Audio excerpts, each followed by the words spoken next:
quando era moleque, eu era tão velista, uma hora antes de abrir o guichê lá para a entrada, eu pulava o muro. E o Velo antigamente, pode perguntar para o porte, quem era daqui, a arquibancada era de madeira. Depois, cimento, embaixo era oco. E tinha uns buracos. Eu entrava, ficava ali até, eu era velista, até entrar, uns 10, 20 negros. Aí eu saía lá de baixo, para poder entrar. Porque eu não tinha dinheiro para pagar, era molecão, 12, 13 anos. E nunca ia pensar que um dia eu ia jogar nos melhores juvenil que eu conheci, que eu joguei pouco, não joguei muito. Eu disputava mais para fora.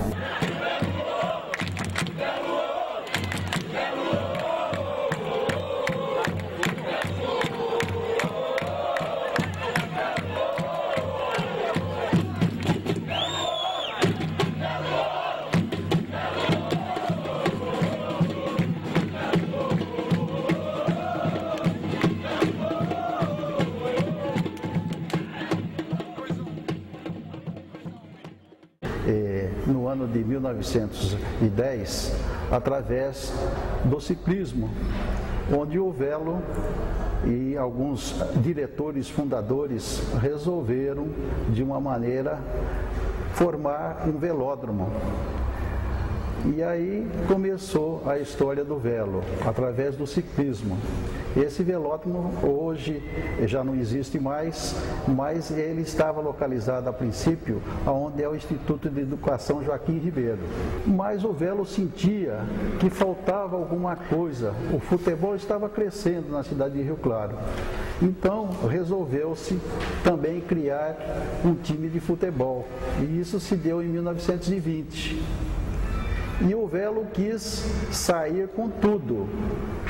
Então não se preocupou em montar uma equipe, que levaria algum tempo.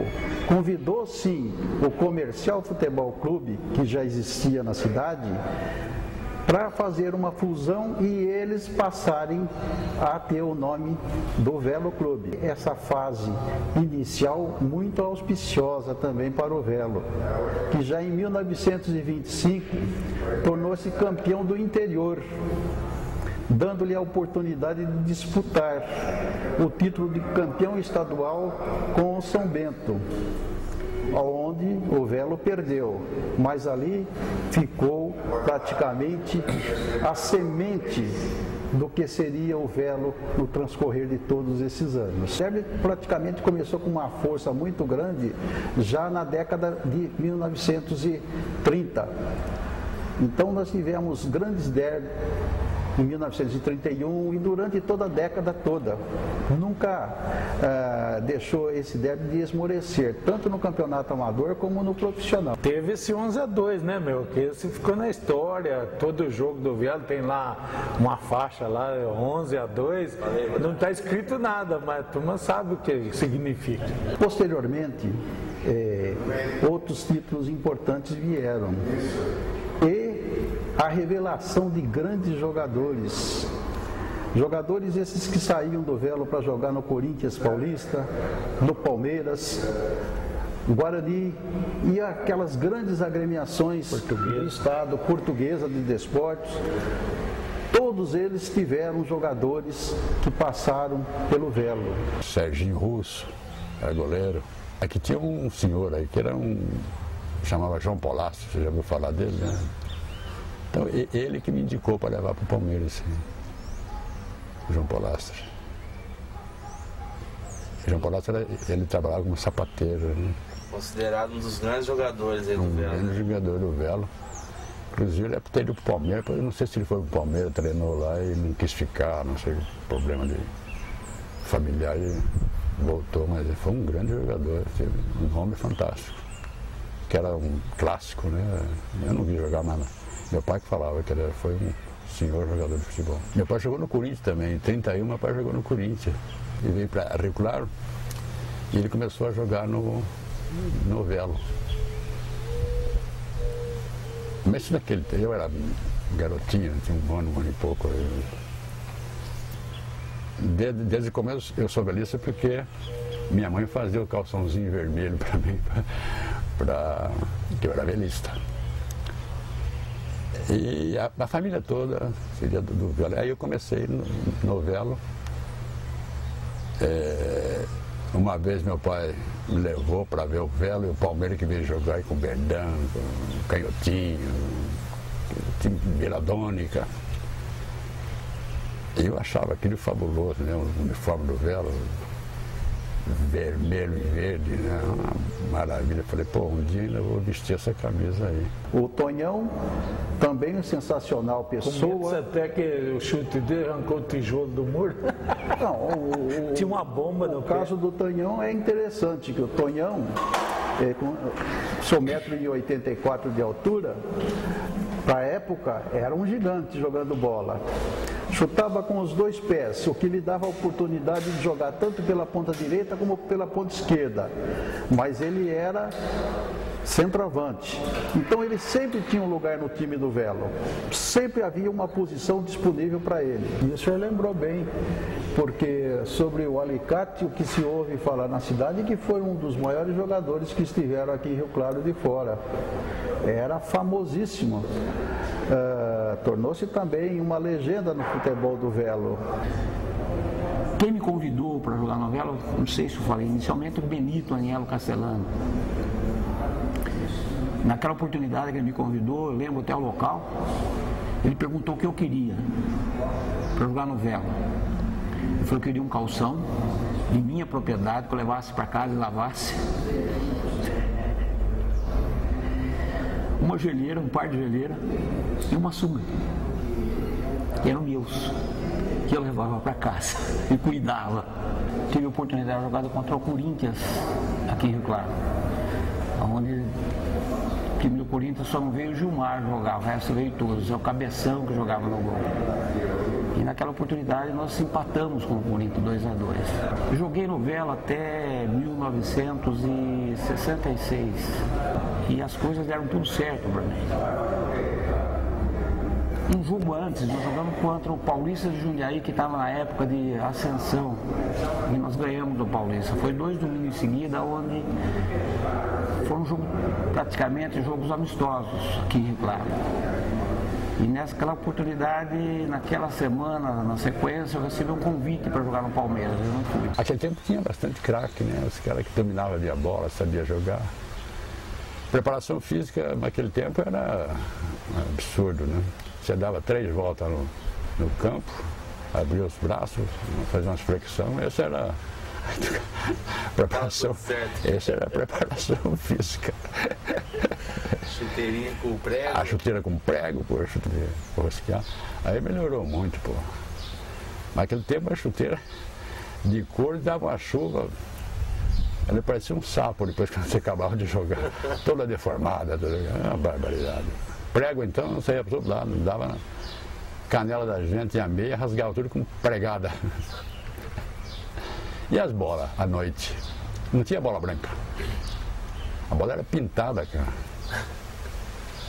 Bola de couro, a famosa bola de capotão, pintava a bola de branco, mas ficava um sabão, né?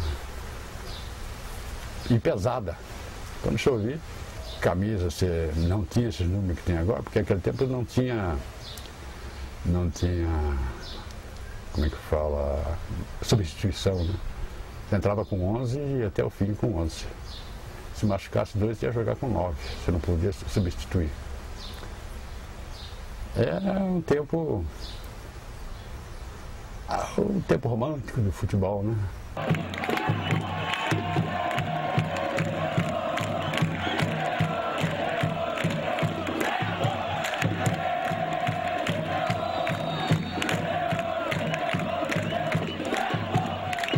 Então o Velo, na construção de seu primeiro estádio, foi muita luta, numa cidade ainda com 30 mil habitantes, a torcida, a cidade cresceu e resolveram em 69 começar a construção de um novo estádio. Maravilha que foi a festa aviatória com os paraquedistas caindo dentro do campo do Velo. Então isso para um torcedor, para uma criança principalmente, que se tornaria os futuros torcedores do Velo, isso é uma coisa incomensurável. É uma grandeza fabulosa. Sorteios de carros e a torcida cooperando, comprando as rifas, certo? E todas cumpridas na risca. O ganhador recebia o carro mesmo. Pessoas que faziam trabalhos de mutirões, pessoas que doavam tijolo, cal, areia.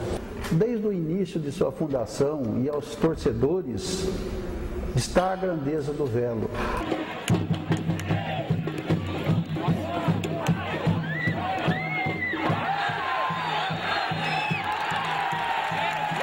Naquele tempo tinha mais paixão, né? Naquele tempo o pessoal lotava trem para ir ver jogo em São Paulo, em Campinas, em Araraquara. Pô, a trem ficava lotado, nego pendurado até na janela de trem. Pô. Porque não tinha televisão, não tinha nada, você tinha que ver em loco, né? Era fantástico. O interior foi o maior em todos os tempos, até hoje. Teve mais de 100 ônibus aí que foi daqui para assistir o jogo lá em Campinas. Inclusive, na época, eu também estive lá. E foi emocionante, foi muito bonito. A volta na estrada, só carro do Rio Claro que a gente via. Chegou aqui, no viaduto aí, nas chegadas, todo mundo esperando. Foi muito bonito. Foi quase um feriado. Ah, fechou tudo. Né? Um painel lá, está exposto lá um jornal da época, que foi a maior caravana esportiva do interior de São Paulo. No Brasil, né? Obrigado ao mais novo campeão, obrigado ao caçula do Paulistão, obrigado Velo, que sabe da sua grandeza e que apesar dos sacrifícios de todos, se portou como um autêntico campeão. Esses 100 anos representam alegrias, né, lutas, e todo time que tem uma existência como tem o Velo deve ser visto pela federação como um patrimônio dela, certo? É por isso que eu, inclusive, acho que a federação poderia fazer muito mais por esses clubes. Porque, na realidade, você tem um clube que pode ser considerado grande ou está numa fase muito boa com 10 anos de existência atualmente, ou 12, 13 anos, é uma coisa. Basta que alguém invista durante um tempo nesse time e ele pode se tornar grande. Eu quero ver as pessoas investirem no time por um período tão grande como o do Velo. Quando você fala no Velo, assim, até arrepia, né? Porque já teve seu prestígio, né? E não pode estar numa situação que está.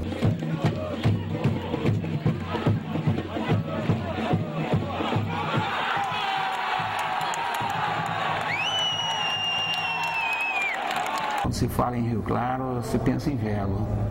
Acho que esse ano a gente espera que vamos colher alguns frutos. Né? Hoje, graças a Deus, a gente está vendo o Velo de um outro ângulo. Viu? Eu acho que a turma deve prestigiar, até para ver se o Velo sobe um pouco. Eu, na minha opinião, eu acho que o Velo tem mais torcida do que o Rio Claro.